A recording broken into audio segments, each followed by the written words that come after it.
Hi, Misha here, and I did a pretty long video on British RAF and a few Royal Navy trainer jets and other aircraft a while back, and I did feature this one in it. This is the Folland Gnat T1 Advanced Jet Trainer. This was used by the British from 1962 until, oops, I just lost a wheel. Yeah, I've got a little loose wheel on this one. Anyway, from 1962 until 1979, most famously used by the Red Arrows display team. Started off as the Yellow Jacks.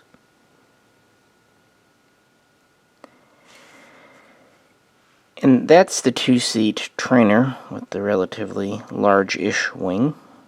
Today, though, I wanted to show a new one that just came out from the same company, Aviation72. This is the Folland Gnat F.1. This is the fighter version. One seat. And as small as the trainer is, the little fighter is even smaller. And these are just released. And just for fun, another Aviation 72. I brought out the replacement, the Swedish Aiken S35. Now this one is from Finland, because this fighter is from Finland. So the idea behind the Gnat, around 1950, the company, small British company, Folland, was doing a kind of a private design.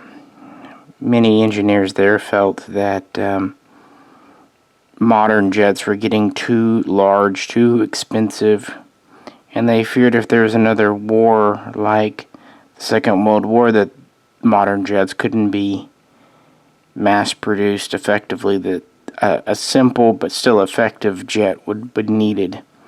They weren't wrong. I often wondered that about modern jets, even like the F-35. But they worked on it. It started off as the Midge, which first flew in 1954, and then an improved and slightly larger version, which would become the Gnat, flew in 1955. And the RAF was interested. They got a couple of pre-production trial models. They did test it up to 1958, but it lost out, not unexpectedly, in the F.1 or Fighter Mark I role, being, superseded by more advanced aircraft. But other nations did purchase the F.1 single-seat fighter. Yugoslavia, India, and here, Finland. So, in 1956, the Finnish Air Force were expressing interest in the new design. And actually in 1957, an agreement was reached where Valmet could produce the Gnat in Finland under license, but this really never came to fruition. Finland would be the Gnat's very first operational user, and they would get their first plane on July 30th, 1958, and immediately they really had problems. In fact, they had a crash not even a month later in August, which led to the fleet being grounded for half a year.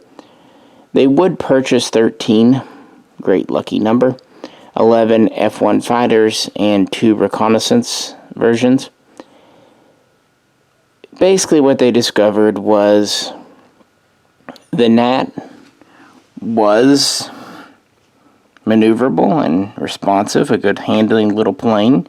It was definitely cost effective. It was easy to maintain in the sense that it was easy to access hatches and components and replace them. But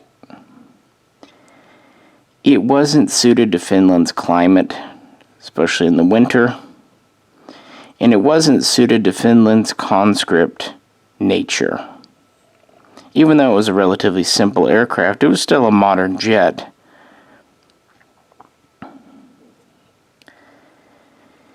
And so it had a reputation for being maintenance intensive, which wasn't always the aircraft's fault. Sometimes it was the fault of training of the maintenance personnel. But it also is worth pointing out, since Finland was the first operational user, the aircraft really just didn't have its bugs worked out yet, especially like with the hydraulic systems. Nevertheless, they did get the fleet up and running eventually, and it would serve until 1972 in Finland. They would still have more crashes. They would have 3 more F.1s crash. Luckily, 2 pilots were okay, but 1 pilot lost his life. So out of the 13 ordered, only 9 served. The nickname in Finland was Stubby, as you can see. I mean, this is the overall length is under 29 feet. Wingspan is right at 22 feet. This is technically subsonic, although in a dive it can go supersonic. It can do about 695 miles per hour, which is just a hair under Mach 1, about Mach 9.59, Mach 0.95, 0.96. Has a pretty decent maximum altitude, all things considered, of about 48,000 feet. It could carry 2 30mm cannon, and it could carry 2 500-pound bombs or several small rockets.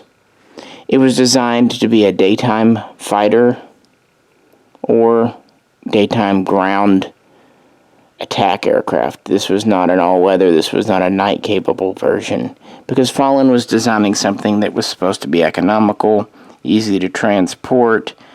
The airframe could be broken down, the wings and everything was made from, simple jigs and tooling. It wasn't cutting edge. It was just designed to be easy to mass produce, yet still effective, maneuverable, all that good stuff.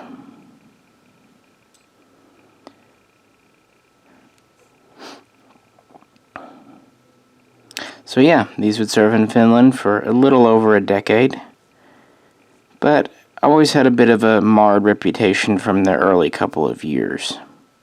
So when the Finnish Air Force got a chance, they purchased ultimately 50 lightly used and refurbished Drakens from Sweden, and this would start replacing the Gnat, like I said, in 1972.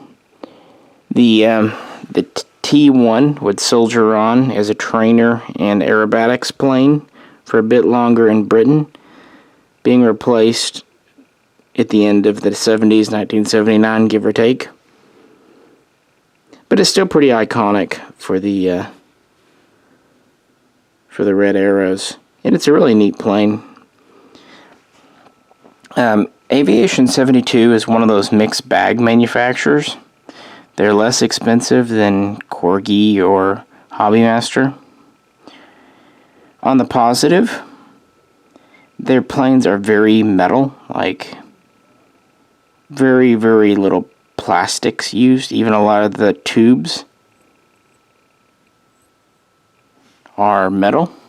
Usually only some of the ordnance.